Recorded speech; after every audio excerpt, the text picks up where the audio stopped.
Injil Lukas pasalnya yang pertama, ayat yang ke-26 sampai ayat yang ke-28. Dalam bulan yang ke-6, Allah menyuruh malaikat Gabriel pergi ke sebuah kota di Galilea bernama Nazaret kepada seorang perawan yang bertunangan dengan seorang bernama Yusuf dari keluarga Daud. Nama perawan itu Maria. Ketika malaikat itu masuk ke rumah Maria, ia berkata, "Salam, hai engkau yang dikaruniai, Tuhan menyertai engkau." Maria terkejut mendengar perkataan itu, lalu bertanya di dalam hatinya, apakah arti salam itu? Kata malaikat itu kepadanya, "Jangan takut, hai Maria, sebab engkau beroleh kasih karunia di hadapan Allah. Sesungguhnya engkau akan mengandung dan akan melahirkan seorang anak laki-laki, dan hendaklah engkau menamakan dia Yesus. Ia akan menjadi besar dan akan disebut anak Allah yang Maha Tinggi. Dan Tuhan Allah akan mengaruniakan kepadanya tahta Daud bapa leluhurnya. Dan ia akan menjadi raja atas kaum keturunan Yakub sampai selama-lamanya, dan kerajaannya tidak akan berkesudahan." Kata Maria kepada malaikat itu, "Bagaimana hal itu mungkin terjadi karena aku belum bersuami?" Jawab malaikat itu kepadanya, "Roh Kudus akan turun atasmu, dan kuasa Allah yang Maha Tinggi akan menaungi engkau. Sebab itu anak yang akan kau lahirkan itu akan disebut kudus, anak Allah. Dan sesungguhnya Elisabet anakmu itu, ia pun sedang mengandung seorang anak laki-laki pada hari tuanya. Dan inilah bulan yang ke-6 bagi dia yang disebut mandul itu. Sebab bagi Allah tidak ada yang mustahil." Kata Maria, "Sesungguhnya aku ini adalah hamba Tuhan, jadilah padaku menurut perkataanmu itu." Lalu malaikat itu meninggalkan dia. Haleluya. Natal tidak bisa dipisahkan dari kesukaan yang besar. Pelajarilah cerita-cerita tentang Natal. Saya ulangi sekali lagi, Natal tidak bisa dipisahkan dari kesukaan yang besar. Ketika gembala-gembala sedang ketakutan, malaikat mendatangi dia dan berkata, "Jangan takut, sebab hari ini aku memberitahukan kepadamu kesukaan besar bagi seluruh bumi. Sebab hari ini telah lahir bagimu juru selamat di kota Daud." Pelajarilah cerita tentang orang Majus. Maka kita baca di sana, mereka bingung kemana mereka harus berjalan. Mereka datangi istana Herodes dan mereka bertanya, "Di manakah raja orang Yahudi yang baru dilahirkan itu? Kami telah melihat bintangnya di timur." Lalu dipanggilnya ahli-ahli Taurat, dipanggilnya imam-imam kepala. Lalu mereka membuka kitab-kitab dan dibacakanlah kitab Mika pasal 5 ayat 1. "Bahwa hai Betlehem di tanah Yehuda, engkau sekali-kali bukanlah terkecil di antara yang akan memerintah Israel. Karena daripadamu akan bangkit seorang pemimpin yang akan mengembalakan umatku Israel." Lalu Alkitab berkata kemudian orang Majus berjalan sesuai dengan petunjuk Tuhan itu. Dan Alkitab berkata ketika mereka tiba di tempat itu, bersukacitalah mereka. Berarti kesimpulan kita semua akan sama. Natal tidak bisa dipisahkan dari kesukaan yang besar. Karena justru dengan Yesus tinggalkan sorga buat kita, kita menerima pengharapan yang pasti bahwa tidak ada yang tidak mungkin bagi orang yang percaya kepada Allah. Berikan tepuk tangan yang meriah buat Tuhan. Tetapi persoalannya adalah Natal demi Natal berlalu. Persoalannya adalah perayaan demi perayaan berlalu. Tetapi yang ada tetap dalam hidup kita. Kita bilang, "Saya orang Kristen," tetapi tekanan hidup saya berat. Kadang-kala kita bilang, "Saya percaya sama Yesus. Saya tahu janji-janji Tuhan yang luar biasa. Tetapi kenapa saya tidak pernah hidup dalam kesukaan yang besar?" Sebagian kita mulai berkata, "Ya pendeta, bagaimana saya bisa terima kesukaan yang besar kalau suami saya modalnya seperti itu?" Sebagian kita mulai berkata, "Bagaimana saya bisa menerima kesukaan yang besar kalau situasi ekonomi seperti ini?" Sebagian kita akan berkata, "Bagaimana saya bisa menerima kesukaan yang besar kalau masalah hidup saya nggak selesai-selesai, kontrakan rumah saya aja belum bisa saya bayar," katanya gitu. Tetapi hari ini saya mau beritahu kesukaan yang besar bukan berarti karena kita tidak punya masalah. Kesukaan yang besar bukan berarti karena kita tidak punya persoalan. Tetapi kesukaan yang besar yang Allah janjikan adalah di tengah masalah dan persoalan kita, kemenangan tetap Tuhan sediakan. Berikan tepuk tangan yang meriah buat Tuhan. Mungkin saudara menatap saya dan berkata, pendeta, yang kau bicarakan adalah sesuatu yang kontradiksi. Yang kau bicarakan adalah sesuatu yang bertentangan. Bagaimana kau sedang bicara tentang kesukaan yang besar, sementara kau bicara tentang masalah dan persoalan. Bagaimana orang bisa menerima kesukaan di tengah masalah dan persoalan. Itu dia persoalan kita. Itu dia masalah kita. Persoalan kita sudah terindoktrinasi dengan dunia ini. Saya ulangi sekali lagi. Persoalan kita sudah terindoktrinasi dengan dunia ini. Bahwa saya bisa menerima kesukaan kalau saya tidak punya masalah. Saya akan menerima damai sejahtera kalau saya tidak punya persoalan. Jawaban saya salah besar. Ajaran kekristenan justru sebaliknya. Bahwa di tengah masalah, di tengah persoalan, kita tahu ada Tuhan yang menjamin dan memberi kemenangan yang besar buat kita. Berikan tepuk tangan yang meriah. Mungkin selama menatap saya dan berkata, kalau begitu, jelaskan buat saya bagaimana saya bisa terima kesukaan yang besar di tengah tantangan, masalah, persoalan yang harus saya lalui.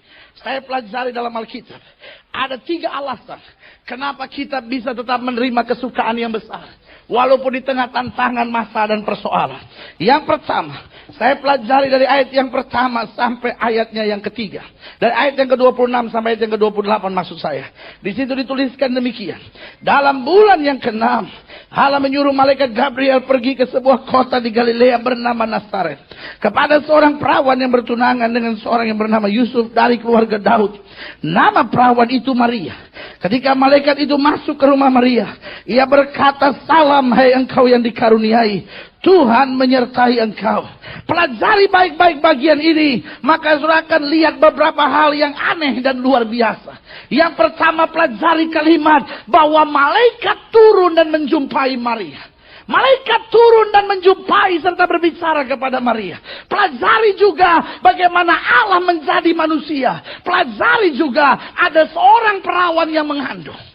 Ini sesuatu yang buat manusia tidak mungkin. Bagaimana mungkin sehingga ketika malaikat Tuhan berkata, hei Maria, engkau akan mengandung dari Roh Kudus.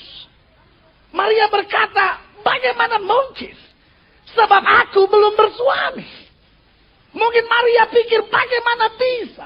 Dan mungkin adalah pikiran Maria, kalaupun itu terjadi, itu akan menjadi sesuatu aib yang sangat memalukan. Karena ingat, dia belum menikah. Lalu pelajari juga Allah turun menjadi sama dengan manusia. Ini sesuatu yang buat kita gak masuk akal. Itu sebabnya orang di luar Kristen akan berkata, orang Kristen itu orang yang bodoh sekali. Dia percaya pada Allah yang beranak dan Allah yang punya anak. Tapi saya percaya kita gak sebodoh itu. Kita nggak percaya bahwa Allah kita beranak, betul saudara? Kita juga nggak percaya bahwa Allah kita punya anak. Tetapi kita percaya bahwa Allah kita turun menjadi sama dengan manusia supaya dapat menyelamatkan kita. Haleluya. Tetapi dari peristiwa dan cerita itu, bagi saya ambil kesimpulan. Mengapa kita dapat kesukaan yang besar bahkan di tengah masalah dan persoalan hidup ini? Yang pertama saya pelajari, karena kuasanya tidak terbatas. Saya ulangi sekali lagi, karena kuasanya tidak terbatas. Natal bercerita kepada kita bahwa kuasa Tuhan tidak terbatas. Saya ulangi sekali lagi, Natal bercerita kepada kita bahwa kuasanya tidak terbatas. Kalau sudah menatap saya dan berkata, pendeta kenapa kau sebut Natal berbicara tentang kuasanya tidak terbatas? Sudah saya jelaskan buat saudara, bagaimana Allah bisa turun menjadi sama dengan manusia. Tidak ada satu profesor, doktor pun yang dapat menjelaskan secara akal sehat bagaimana Allah dapat menjadi sama dengan manusia. Tetapi dari semua penjelasan harus kita ada pada sebuah kesimpulan bahwa kuasa Tuhan tidak terbatas. Kuasa Tuhan tidak terbatas dan tidak bisa dibatasi. Masuk akal atau tidak masuk akal itu bukan persoalan Tuhan. Saudara boleh bilang sama saya, tapi kata dokter kalau saya sudah kanker saya tidak bisa disembuhkan lagi, itu tidak mungkin masuk akal. Jawaban saya, kuasa Allah tidak bisa dibatasi dengan masuk akal atau tidak masuk akal. Amin saudara. Pelajari cerita selanjutnya, Alkitab berkata, bagi Elisabeth yang disebut mandul itu, di hari tuanya, dia sedang mengandung di usia yang ke-6 bulan. Saya bisa bayangkan cerita itu berbicara kepada kita, bahwa kuasa Tuhan tidak tergantung masuk akal atau tidak masuk akal. Saudara boleh menatap saya dan berkata, pendeta, beriman sih boleh pendeta. Tetapi di tengah krisis ekonomi seperti ini, kita mesti sedikit realistis lah. Kita mesti sedikit normal lah pikiran kita. Kita mesti sedikit, ya kira-kira yang masuk akal lah. Jawaban saya sederhana, jangan batasi kuasa Allah. Karena kuasanya tidak terbatas dalam hidup kita. Berikan tepuk tangan yang beri. Jika kuasa Tuhan terbatas, maka tatkala menghadapi masalah kita wajar menangis. Jika kuasa Tuhan terbatas, ketika kita menghadapi persoalan wajar kita putus asa. Jika kuasa Tuhan terbatas, ketika kita menghadapi persoalan wajar kita lari ke diskotik, wajar kita lari ke seks bebas, wajar kita lari dengan drugs, ecstasy, obat-obatan dan segala yang jahat. Tapi karena kuasanya tidak terbatas, saya ulangi sekali lagi, karena kuasanya tidak terbatas. Karena kuasanya tidak terbatas. Karena kuasanya tidak terbatas. Tidak ada alasan buat kita untuk lari dari Tuhan. Kecuali kita bilang, di tengah masalah dan tantangan, aku tetap bergantung dan berharap kepadamu ya Allah. Haleluya. Jangan batasi kuasa Allah. Jangan batasi kuasa Allah. Kuasa Allah tidak bisa dibatasi dengan masuk akal atau tidak masuk akal. Kuasa Allah tidak bisa dibatasi dengan bisa diterima atau tidak bisa diterima. Kuasa Allah tidak bisa dibatasi dengan saya sanggup atau saya tidak sanggup. Tapi kuasa Allah hanya dibatasi dengan kemuliaan dan kuasanya yang luar biasa. Sejauh kita percaya, sejauh itu Tuhan bertindak. Saudara ingat cerita tentang orang kusta yang datang pada Yesus. Orang itu datang. Dan dia mau ceritakan kepada Yesus bahwa dia percaya kuasa Yesus tidak terbatas. Dia bilang sama Yesus, Tuhan, jika Tuhan mau, Tuhan dapat mentahirkan aku. Dengan lain kata, dia mau datang sama Yesus dan dia bilang, Tuhan, aku percaya bahwa kuasamu tidak terbatas. Apapun yang kau mau, kau bisa lakukan. Dan Alkitab berkata, Yesus saat itu juga mengulurkan tangannya, menjamah orang itu dan berkata, aku mau, jadilah engkau tahir. Amin, saudara. Pelajari dalam Alkitab. Alkitab bercerita tentang perwira di Kapernaum yang berkata bahwa seorang hambanya sedang sakit dan sangat menderita. Lalu Yesus bilang, aku akan datang ke rumahmu. Lalu orang itu berkata, jangan, aku tidak layak menerima Tuhan di rumahku. Cukup katakan sepatah kata. Because dia bilang, I'm a man under authority. Saya adalah seorang yang di bawah kekuasaan, di bawah jabatan, pangkat dan kedudukan. Tetapi di bawahku ada juga bawahan. Sehingga kalau aku katakan pergi, maka dia pergi. Aku katakan datang, maka dia harus datang. Dan dia sedang mau bilang sama Yesus, Guru, kuasamu tidak terbatas. Apapun yang kau lakukan, engkau bahkan tidak usah datang. Cukup katakan sepatah kata saja. Yesus bilang apa? Besar iman. Siapakah yang disebut besar imannya? Seorang yang disebut besar imannya adalah orang-orang yang tidak membatasi kuasa Allah. Dan orang-orang yang berkata, Tuhan, aku percaya bahwa bagimu tidak ada perkara yang mustahil. Berikan tepuk tangan yang beri. Kita bisa menerima kesukaan yang besar. Bukan karena kita tidak tahu krisis moneter yang sedang terjadi. Kita bisa menerima kesukaan yang besar. Bukan karena kita tidak mengerti bahwa orang Kristen sedang ditekan dan mengalami banyak tantangan. Kita bisa menerima kesukaan yang besar. Bukan karena kita tahu bahwa banyak orang Kristen karirnya sedang terhambat. Mungkin sudah menatap saya dan berkata, pendeta, kau khotbah enak saja. Sebab engkau ada di dunia kependetaan. Engkau tidak mengerti apa yang terjadi di dunia ekonomi hari-hari ini. Engkau tidak mengerti apa yang terjadi di dunia bisnis hari-hari ini. Engkau mungkin tidak mengerti apa yang terjadi di dunia politik hari-hari ini. Jawaban saya sederhana. Mungkin saya tidak mengerti seperti saudara mengerti. Tapi satu hal yang saya mengerti. Kuasa Allah tetap tidak terbatas dan tidak bisa dibatasi oleh apapun dan siapapun. Berikan tepuk tangan yang meriah.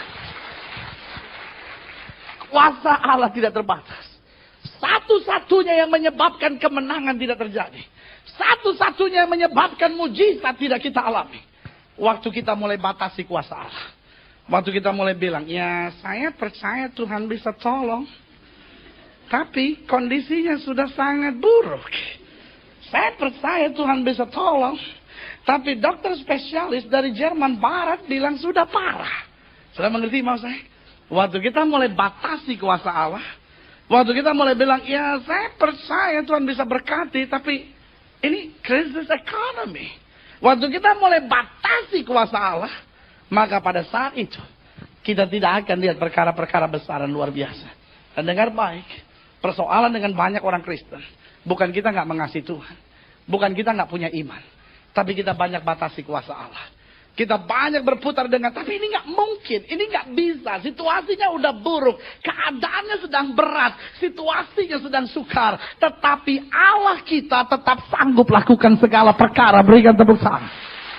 Maria berkata, bagaimana mungkin sebab aku belum bersuami. Dia coba batasi, dia coba bilang secara akal sehat tidak mungkin. Kapan perkara besar itu bisa terjadi?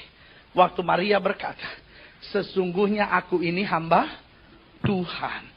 Jadilah kepadaku seperti yang kau katakan. Dengan lain kata, akhirnya Maria menyerah. Dan akhirnya Maria berkata, sekarang Tuhan, aku tidak akan batasi lagi. Apapun yang kau firmankan, aku imani dan aku percaya itu akan terjadi. Dengar baik. Tahun 1999 bisa saja menjadi tahun air mata buat kita.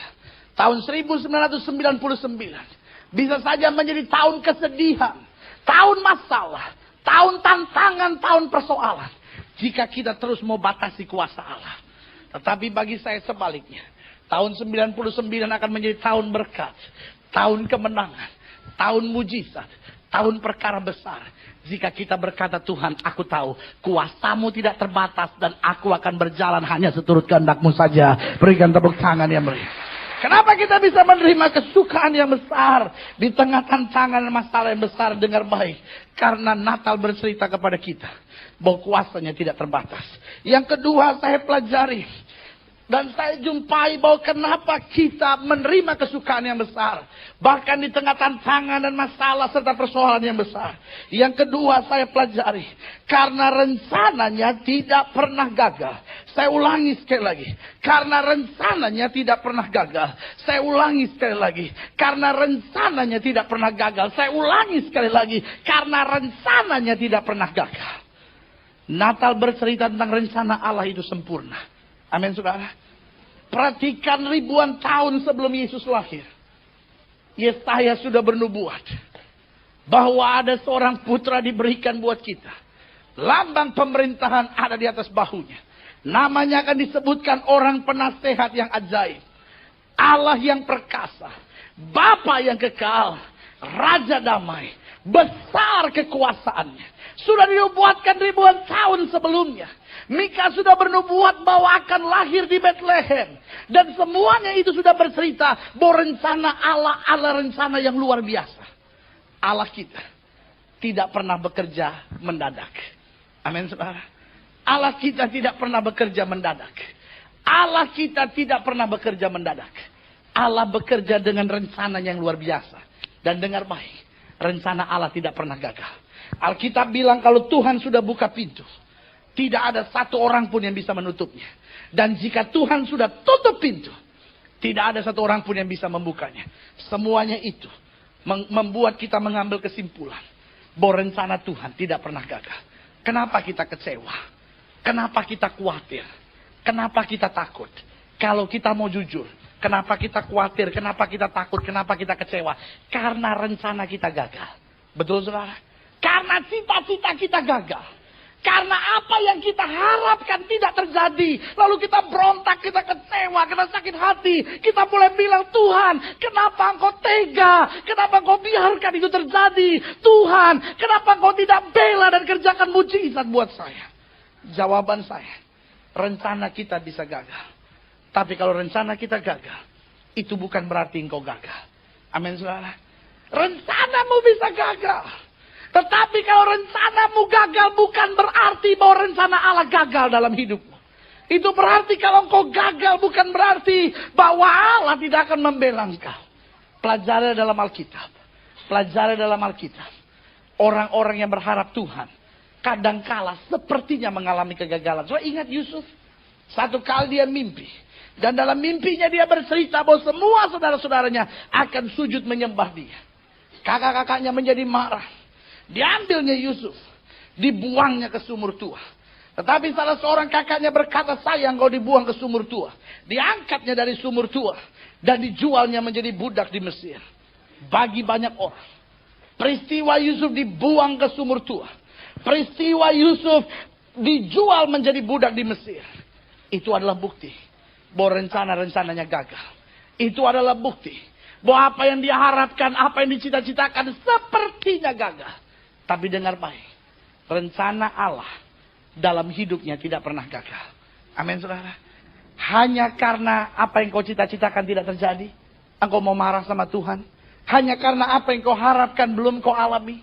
Hanya karena engkau menatap saya dan berkata, tapi pendeta, 3 tahun terakhir ini saya bergumul untuk itu, tapi saya juga belum dapat jawaban saya. Hanya karena itu engkau mau berontak sama Tuhan. Hanya karena itu engkau mau lari tinggalkan Tuhan. Hanya karena itu engkau sudah mau menatap Allah dan berkata, Tuhan berdusta. Jawaban saya, yang gagal itu adalah rencanamu. Yang gagal itu adalah harapanmu. Yang gagal itu adalah cita-citamu. Tapi rencana Allah dalam hidupmu akan tetap terselenggara untuk menyatakan kemuliaan Kristus. Berikan tepuk tangan yang meriah buat Tuhan. Kemudian, rencana Allah mulai kelihatan baik dalam hidup Yusuf. Dia diangkat terus, sampai menjadi orang keduanya Potifar. Kelihatannya mulai ada harapan. Tapi apa yang terjadi? Istrinya Potifar tiba-tiba memfitnah dia. Dan dia dibuang ke dalam penjara. Kembali pertanyaan saya. Apakah orang bisa menggagalkan rencana Allah dalam hidup saudara? Saudara boleh menatap saya dan bilang, tapi pendeta apa yang dia buat sangat menyakitkan saya. Saudara boleh menatap saya dan berkata, pendeta tahu apa yang dia omongin saya di belakang saya. Saudara boleh menatap saya dan berkata, pendeta gara-gara dia pelayanan saya hancur, hidup saya berantakan, usaha saya sekarang goncang. Jawaban saya sederhana. Manusia tidak pernah bisa menghancurkan rencana Allah dalam hidup saudara. Itu sebabnya Yusuf punya keyakinan yang kokoh. Manusia boleh mereka-rekakan yang jahat, Allah mereka-rekakannya untuk kebaikan. Daftarkanlah segala kegagalanmu di tahun ini. Tetapi tegarkan jiwamu dan bilang, rencana Allah tidak akan pernah gagal dalam hidupku. Daftarkanlah segala tetesan air matamu, akibat-akibat yang membuat air matamu jatuh dan menangis. Jawaban saya sederhana. Tegarkan jiwamu dan bilang, tapi rencana Allah tidak akan pernah gagal dalam hidupku. Setan ingin membuat kita hanya berpikir tentang segala rencana kita yang gagal. Supaya akhirnya iman kita lemah. Supaya akhirnya kita berjalan dan kita pikir Tuhan sudah gak berkati saya lagi. Tuhan sudah gak buat mujizat buat saya lagi. Tuhan sudah gak menyertai dan melakukan perkara besar lagi buat saya. Dengar baik. Rencanamu itu yang gagal dan bukan rencana Allah. Harapanmu itu yang gagal dan bukan rencana Allah. Bahkan justru kadang-kala selalu saya bilang, di tengah kegagalan rencana kita, justru kita bisa melihat rencana Allah. Amin, saudara. Saudara ingat cerita tentang Petrus. Satu kali dia tangkap ikan dan gagal. Itu berarti rencananya, harapannya, cita-citanya gagal. Tetapi kemudian dia berjumpa Yesus. Karena rencananya gagal, karena harapannya gagal. Waktu Yesus pinjam perahu dan Yesus suruh dia tolakkan perahunya ke tengah, dia masih ada antusias. Saya percaya, seandainya waktu itu Petrus lagi dapat banyak ikan, Yesus mau bilang, Petrus saya pinjam perahu. Jangan. Yang lain, saya lagi sibuk. Ya kan? Banyak orang Kristen kan gitu kan. Kalau udah bisnisnya maju gitu ya kan. Hidupnya diberkati. Wah, gak inget Tuhan lagi golf. Ya kan. Gak inget Tuhan lagi meeting. Gak inget Tuhan lagi luar negeri. Sampai ke luar dunia nanti lama-lama saudara. Ya kan. Banyak orang begitu. Kalau udah mulai maju, udah mulai diberkati, lupa sama Tuhan. Dulu saudara setianya minta ampun. Bayar perpuluhan, 750 dia bayar saudara. Dia dapat berkat 7.500, dia sisihkan 750, perpuluhannya harus saya bayar. Diberkati. Dapat 75.000, dia sisain 7.500. Beri untuk pekerjaan Tuhan. Wah, maju. Dapat 750.000. Besar nih 75.000 sekarang. Tapi dalam nama Yesus kasih saudara. Diberkati lagi 7,5 juta. Tuhan 750, 100.000 juga pendeta udah senang katanya gitu. Saudara ngerti maksud saya? Itu persoalan kita. Itu persoalan kita. Itu persoalan kita. Kalau kita udah mulai semakin maju, semakin diberkati, semakin banyak kesibukan, Tuhan menjadi nomor 2. Itu yang terjadi dengan Petrus. Petrus loh, bukan saudara-saudara. Saya takut sudah tersinggung, saudara. Tapi kalau masih tersinggung, puji Tuhan, ya kan? Berarti masih ada kemungkinan bertobat, ya. Saya khawatir ada orang di gereja bertahun-tahun nggak tersinggung, saudara. Dia dengar, haleluya, puji Tuhan, nipu jalan terus. Haleluya, puji Tuhan, berzina jalan terus. Haleluya, puji Tuhan, piaraannya dia piara terus. Gitu. Ini yang lebih kacau, saudara.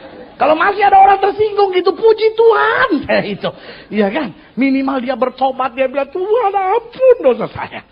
Tapi yang lebih saya bingung itu, ada orang udah begitu karatan dalam gereja, dikotbahin.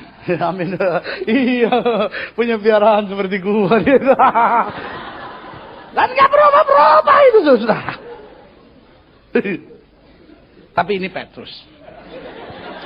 Petrus lah. Kan kita pendeta itu tidak boleh nyinggung orang. Cuma ngasih tahu Petrus begitu, saudara. Saya suka curiga aja lah. Petrus itu, ya kan? Waktu dia gagal, dia dekat sekali sama Tuhan. Ya kan? Sampai akhirnya Tuhan bilang, Petrus, tebarkan jalamu di sebelah kanan perahu. Sekarang dia mulai masuk pada rencana Allah. Dan Alkitab berkata waktu dia lempar jalannya, dia tangkap begitu banyak ikan sampai hampir tenggelam. Dia begitu kagum sama Yesus. Sampai waktu Yesus bilang, Petrus, tinggalkan jalanmu, tinggalkan perahumu, ikut aku. Petrus bilang, iya Tuhan. Saya tidak bisa bayangkan seandainya Petrus belum gagal. Mungkin dia bilang, oh ikan segitu saya juga bisa dapat. Ya kan? Hari ini kembali saya mau ingatkan. Engkau boleh bilang rencanamu gagal. Tapi saya mau bilang, itu baru rencanamu. Itu baru harapanmu. Itu baru cita-citamu. Dan Alkitab saya mencatat, bahwa rancanganmu bukanlah rancangan Allah. Kehendakmu bukanlah kehendak Allah. Begitu tinggi bedanya. Tetapi kalau kita berjalan dalam rencananya tidak pernah gagal. Kenapa engkau harus menyerah hanya karena air mata? Kenapa engkau harus menyerah hanya karena badai di depanmu? Engkau kan masih punya Tuhan. Berdiri tegak dan bilang, roh yang ada di dalamku lebih besar dari roh yang alam dunia ini. Berikan tepuk tangan. Herodes begitu marah. Ketika dia tahu orang-orang Majus itu tidak kembali. Dia bilang, bunuh anak di bawah umur 2 tahun semuanya. Dengar baik. Herodes pikir dengan senjatanya. Herodes pikir dengan pangkat dan kedudukannya. Dia bisa menghambat rencana Allah. Dan kadang-kala melihat situasi politik yang terjadi. Melihat tekanan demi tekanan pada orang percaya. Rasanya sebagian kita mulai berpikir kalau kekristenan ditekan begini terus. Kapan bisa bertumbuhnya?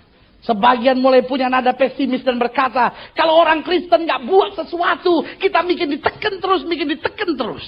Jawaban saya hari ini sederhana. Rencana Allah tidak pernah gagal. Alkitab sudah membuktikan. Herodes boleh membunuh anak di bawah umur 2 tahun. Tapi rencana Allah tetap terselenggara dan dinyatakan dengan luar biasa.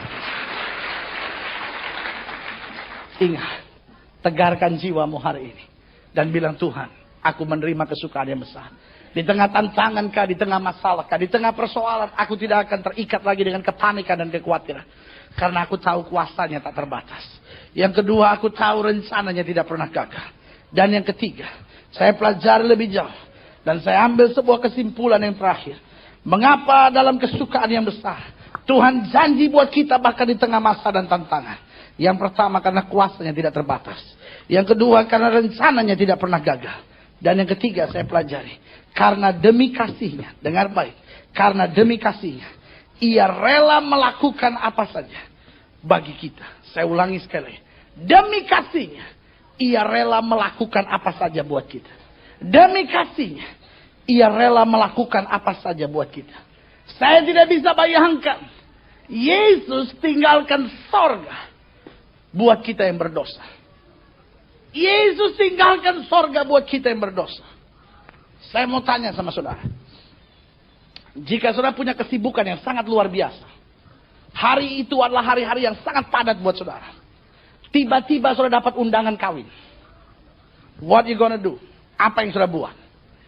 Yang pertama saudara akan tahu siapa dulu yang menikah. Betul? Karena saudara sedang sibuk sekali. So lihat dulu siapa yang menikah. Kalau yang menikah, adiknya tetangga saudara punya teman. Adiknya tetangga sudah punya temen, nah iparnya dia punya kakak, itu yang menikah gitu.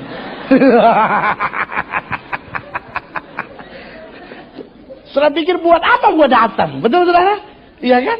Sebab adiknya tetangga sudah punya ipar, kakaknya dia, nah itu yang menikah, iya kan?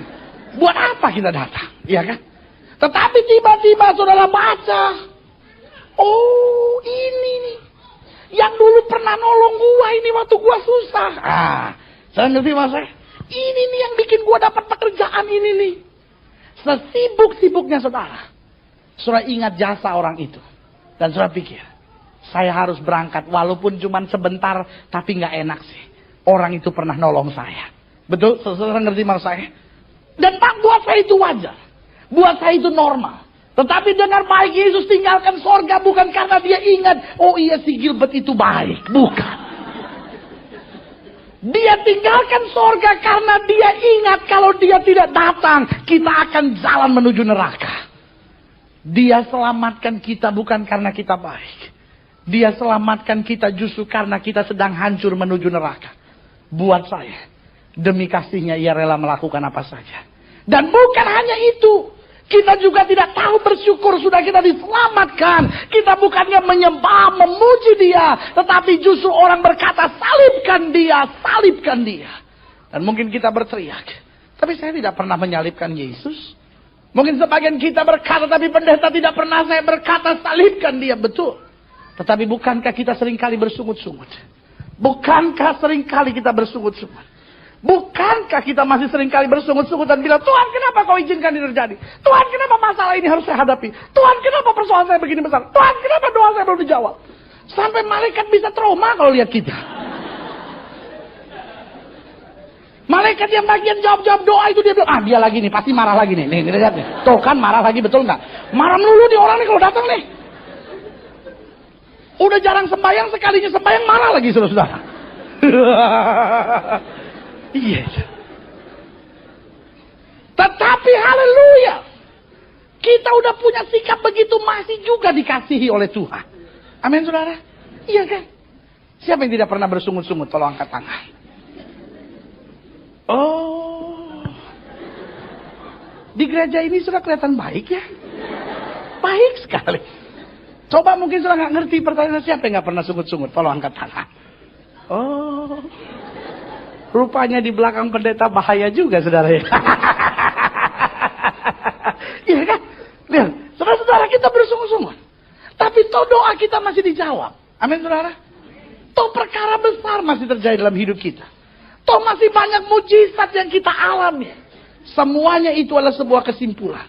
Bahwa demi kasihnya Allah rela melakukan apa saja. Dan bukan hanya itu. Dia curahkan darahnya buat kita. Dia curahkan darahnya buat kita. Bukan hanya itu. Dia tinggalkan kita kembali dan dia berkata, aku menaik ke sorga untuk menyediakan tempat bagimu. Tapi aku tidak akan meninggalkan kamu seorang diri. Aku memberikan seorang penolong lain, yaitu Roh Kudus yang akan menyertai kamu. Dan bukan hanya itu, dia bilang, aku akan datang kembali untuk menjemput engkau supaya di tempat di mana engkau berada, di tempat di mana aku pun berada, engkau pun berada untuk selama-lamanya. Dan bukan hanya itu, dia bilang, aku akan mengangkat engkau untuk memerintah bersama dengan aku sampai selama-lamanya. Amin saudara. Kesimpulan apakah yang kita mau ambil dari semua cerita itu? Buat saya, kesimpulannya adalah demi kasihnya. Allah rela melakukan apa saja buat kita. Pertanyaan saya, masakan untuk kasih yang begitu besar, kita masih tidak mau tinggalkan dosa? Kalau Yesus rela lakukan apa saja buat kita, masakan kita tidak berani tinggalkan dosa? Jika Yesus rela lakukan apa saja buat kita, masakan kita masih bersungut-sungut dan kecewa hanya karena masalah yang kita hadapi? Saya ngerti sudah menghadapi masalah. Saya ngerti sudah menghadapi persoalan. Saya tahu tantangan sudah tidak sedikit. Saya tahu beban yang sudah pikul cukup berat. Tapi pertanyaan saya, Yesus kan rela lakukan apa saja buat kita. Masakan kita masih bersungut-sungut? Masakan kita masih bilang, Tuhan lebih baik aku tinggalkan Tuhan sama sekali? Hari ini waktu kita tahu Yesus rela lakukan apa saja buat kita, kita hanya bilang, Tuhan ini hidup saya Tuhan. Apapun yang Tuhan mau buat dalam hidup saya, kerjakan untuk kehendak-Mu Tuhan.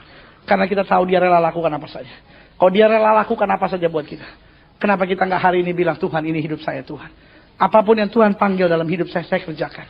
Seberat apapun tantangan yang harus saya jalani, saya akan tetap setia. Situasi seburuk apapun harus saya lewati. Saya tidak akan takut. Karena saya tahu, jika Tuhan beserta dengan saya, tidak ada yang dapat melawan saya. Selamat Natal, Tuhan berkati saudara.